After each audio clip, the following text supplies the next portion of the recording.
श्रीरामचंद्रा करुणा समुद्रा ध्यातो योग मुद्रा नेत्री रे सुगवीन निद्रा कै भेट श्रीरामजला सुभद्रा.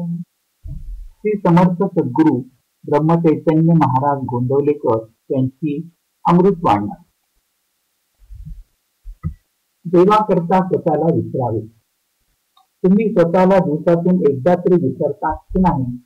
हल्ली आपण आपल्याला विसरतो, पण ते विषयाकरता विसरतो. स्वतःला विसरावे, पण ते विषयांकरता विसरू नये. एखादी वेळेस असे होते की एखादी आनंदाची बातमी समजली म्हणजे आपण काय करतो हे आपण आपल्याला समजत नाही. अशा वेळी देह भानावर नसतो हेच खरे. त्याचप्रमाणे दुःखाची बातमी कळली म्हणजे होते. थोडक्यात म्हणजे आपण जेव्हा विषयाच्या अधीन होतो तेव्हा आपण देहाला विसरून विषय भोगतो. त्याचप्रमाणे क्रोधाचे होते. विषयांसाठी देहभान विसरणे हे केव्हाही वाईटच आहे, परंतु देवाकरता जर आपण आपल्याला विसरलो तर ते फारच उत्तम आहे. भजन करीत असताना देहभान विसरून भजन करावे. आपण आता असे करतो का? भजन म्हणत असताना कोणी ताल चुकला की लगेच आपण रागावतो. ते खरे भजन नव्हे. म्हणून भजन करताना मी देवापुढे आहे आणि तो आणि मी यांच्याशिवाय दुसरे कोणी नाही असे मानून भजन करावे आणि तशी सवय ठेवावी. म्हणजे देहभान विसरता येईल. संसारात आपण कोण हे विसरता न विसरता संसार करावा. म्हणजे विषयाचा अधीन केव्हाही न होता संसार करावा. स्वतःची आठवण ठेवून प्रपंच केला तर तो आपल्याला बाधक व्हायचा नाही. व्यवहारात काम, क्रोध, लोभ वगैरे सर्व काही असावे, पण आपण त्यांच्या स्वाधीन न होता त्यांना आपल्या ताब्यात ठेवून वागावे. म्हणजे देहभान आपोआपच नष्ट होऊन जाईल. हे सर्व साधायला परमेश्वराला शरण जावे हा एकच सोपा मार्ग आहे आणि त्याकरता नामस्मरणात राहणे हेच साधन आहे. कोणी 12 आणि कोणी 12-24 असे वर्षी साधनात राहूनही काही काम झाले नाही असे म्हणतात आणि यात काही अर्थ नाही म्हणून सोडूनही देतात. तेव्हा अशा लोकांचा अर्थ नसतो की गुरुच काही नसते, तर आपले आपणच याला कारणीभूत असतो हे खरे. हे पक्के समजावे. संन्यास घ्यायचा असेल तर पत्नीला बरोबर घेऊन संन्यास घेता येईल का? त्याचप्रमाणे विषय बरोबर घेऊन गुरूंकडे गेलो तर गुरूंची खरी भेट होईल का? ती शक्यच नाही. याकरता ते सांगतील ते साधन आधी करावे म्हणजे चित्त शुद्ध होते आणि ते झाल्यावर त्यांची खरी भेट होते. म्हणून आपण त्यांच्याजवळ खरे समाधान मागावे आणि ते मिळाल्यावर आणखी काय मिळवायचे राहते. मग तो ज्या स्थितीत होईल त्यातच समाधान होते. देहभोगाची अशा वेळी काहीच किंमतच राहत नाही आणि मग त्याला कंटाळण्याचेही कारण उरत नाही. एवढे करून गुरुदेवांनी आपल्या वाणीला विराम दिला. हरिओम तत्सत.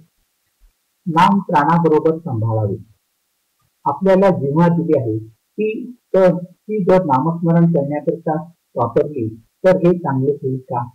ते करण्याने देवाची प्राप्ती होते. ते न करता इतर गोष्टी बोलून केवळ वेळ घालविला तर कसे चालेल? तुम्ही अभ्यासाकरता जी पुस्तके घेतली ती जर नुसती उशाला घेऊ लागला तर अभ्यास होईल का?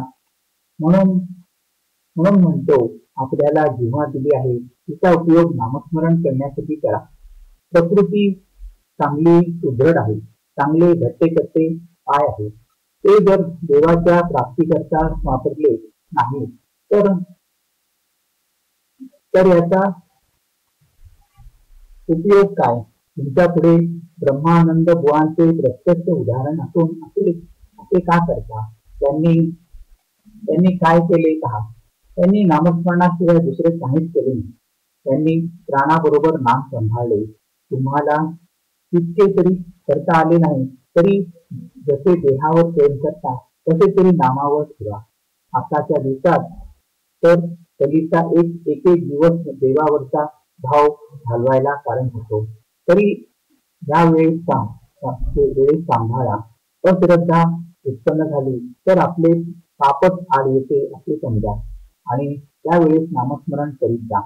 माझ्यावर व्यवहाराबाबत पाहिजे पाहिजे तर विश्वास ठेवू नका, पण नामस्मरण करायला सांगतो त्यावर विश्वास ठेवा. नामव्यवहाराकरिता उपयोगात आणू नका. नामस्मरण नामाकरताच करीत जा, म्हणजेच खरा आनंद तुम्हाला मिळेल. दिवसातून किती वेळ नामात घालविला याचा रोज विचार करीत जा आणि काही वेळ तरी नामात घालवण्याचा निश्चय करा, म्हणजे विश्वास वाढत जाईल. खरे समाधान तुम्हाला नामातच मिळेल. भगवंताचे नाम हे स्वयंभू आणि स्वाभाविक आहे. नामाबद्दल संशय किंवा विकल्प आले तरी ते तसेच आग्रहाने घ्यावे. सर्व संशय आपोआप माहिती होतील. खरोखर भगवंताचे नाम हे बँकेत ठेवलेल्या पैशाप्रमाणे आहे. वेळेप्रसंगी ते खास उपयोगी पडते. विकल्पांच्या उच्चाटनाची गुरुकिल्ली म्हणजे नामच. भगवंताला अनन्य शरण जाऊन तुझ्या नामाचे प्रेम मला दे अशी काकुतीने त्याची प्रार्थना करावी, म्हणजे नामाचे प्रेम आपोआप वाढेल आणि भगवंताचे खरे दर्शन मिळेल. वासनेमुळे माझ्या आनंदाचा भंग होतो, म्हणजे वासना माझ्या आनंदाची चोरीच करते. अशा ज्या समाधानाकरता माझी खटखट चाललेली असते ते समाधानच वासना हिरावून मिळते. नामस्मरणाने या वासनेला योग्य शिक्षा मिळते. म्हणून सदा सर्व काळ नामात राहिले तर हळूहळू तिचा अंत होऊन केवळ आनंद आपल्या जवळ राहील. हरिओम तत्सत. हरिओम तत्सत. हरिओम. आनंद मिळवण्यासाठी वासना भगवंताकडे वळवावी. घरामध्ये सर्वांनी तसे हसून खेळून मजेत असावे. आपली वृत्ती अशी असावी की आपल्या ज्याला आनंद पाहिजे असेल त्याने आपल्याकडे धाव घ्यावी. इतर संपत्ती कितीही दिली तरी पुरे पडत नाही, पण वृत्तीचा आनंद देऊन कधीच संपत नाही. जीवन हे मूलतः आनंदमय आहे. सृष्टी क्रमावर सोडले तर ते सुखी होईल. आनंद अत्यंत विशाल आहे. देहबुद्धी मेली म्हणजे त्याची प्राप्ती होत असते. आनंद मिळवणे हे सोपे आहे, पण ते समजून आपण सोपे झाले पाहिजे. आपण उपाधीने जड झालो आहोत, म्हणून आपण हलके झाले पाहिजे. सर्व जगाला आनंद हवा असतो, म्हणून कोणत्याही परिस्थितीत आनंद दाखवावा. आनंद हा शाश्वत आहे, पण आपणच विषयातच आनंद मानतो, त्यामुळे खरा शाश्वत आनंद आपल्याला मिळत नाही. फोड आला म्हणजे खाज सुटते आणि खाजवल्यावर रक्त आले तरी एक प्रकारचा आनंद आपल्याला होत असतो. पण म्हणून खाजवतच राहणे योग्य होईल का? कुत्र्याच्या तोंडात हाड असताना स्वतःच्या तोंडातील रक्तच तो सगळत असतो. त्यातले काही रक्त जमिनीवर पडून कमीही होत असते, परंतु तो हाडूक काही सोडित नाही. विषयाचा आनंद हा असाच असतो. कोणतीही वस्तू अस्तित्वात नसतानाही होणारा जो आनंद ते परमात्म्याचे व्यक्त स्वरूप आहे. वासना भगवंताकडे वळवली की मग आनंदाशिवाय दुसरा कोणताही लाभ होणार नाही. खरोखर वासना ही विस्तवासारखी आहे. ज्या विस्तवाने सुंदर स्वयंपाक करून कडक आणि ताजे अन्न खायला मिळते, तोच विस्तव जर घरावर ठेवला तर घर जाळून टाकतो. त्याप्रमाणे वासना भगवंताकडे वळली तर माणसाला आनंद रूपच बनविते, पण जर ती विषयाकडे वळली तर त्याला दुःखामध्ये सोडते. वासना रोज नवीन नवीन खेळ आपल्याला दाखवते, म्हणजे खेळ जुनेच असतात, पण आपली वासना मात्र नवीन नवीन होत असते. वासना म्हणजे अभिमान किंवा मीपणा हा मनुष्याचा शत्रू असून तो त्याच्या आनंदावर विरजन घालतो. वासनेमुळे चित्ताला समाधान नाही हे कळत असून सुद्धा वासनेचा जोर इतका विलक्षण असतो की तो शेवटच्या श्वासापर्यंत जात नाही. ज्याने वासनेला जिंकले त्याच्यावर भगवंताची कृपा झाली म्हणून समजावी. वासनेला जिंकायला भगवंताच्या नामात राहण्यासारखा दुसरा अन्य उपाय नाही. वासना न ठेवता कर्म करणे याचेच नाव संन्यास होय. जिथे वासना संपली तिथे आनंदच आनंद आहे. हरिओम तत्सत. हरिओम तत्सत. भगवंताचे स्मरण ही सद्बुद्धी. परमेश्वर सर्व ठिकाणी भरलेला आहे. सर्व विश्व व्यापून आहे. मग त्याच्या अस्तित्वाची जाणीव प्रत्येकाला का होत नाही? ज्याची भावना प्रगल्भ झाली असेल त्यालाच परमेश्वराचे अस्तित्व जाणवेल, इतरांना नाही. म्हणून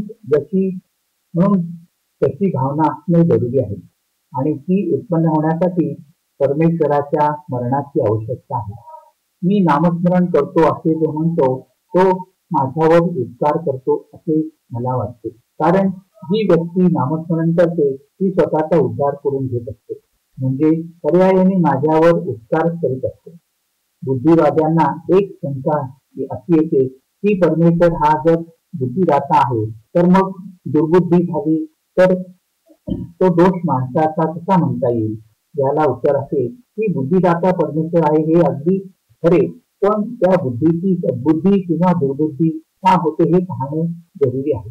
प्रकाश काळोख या दोहोलाही कारण सूर्यच असतो.